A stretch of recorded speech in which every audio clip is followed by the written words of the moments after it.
On parle toujours de l'immobilier classique, mais l'un des investissements les plus sous-cotés, c'est le parking. C'est un investissement malin puisqu'il est accessible, autrement dit, son ticket d'entrée est bien plus faible qu'un appartement. Il est rentable, son rendement est souvent supérieur à l'immobilier résidentiel. Il est simple, il nécessite peu de gestion et peu d'entretien. Et surtout, aujourd'hui, il y a de plus en plus de voitures et de moins en moins de places. La demande est structurellement plus forte.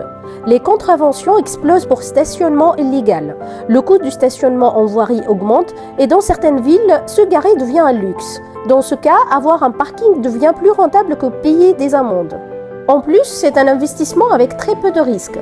Pas de squat, très peu d'impayés, on ne plaisante pas avec sa voiture, le locataire est facile à remplacer et les charges de copropriété sont faibles. C'est de l'immobilier sans les galères classiques.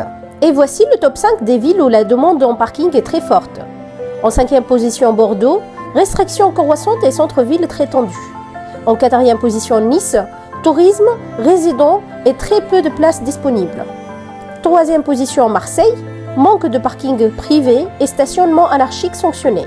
2e position, Lyon, centre dense, zone payante étendue et forte pression.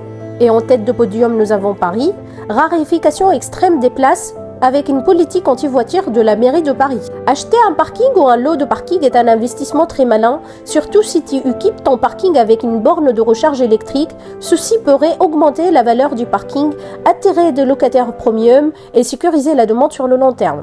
Avec l'électrification du parc auto, le parking équipé pourrait devenir encore plus stratégique. Pour d'autres astuces, abonne-toi!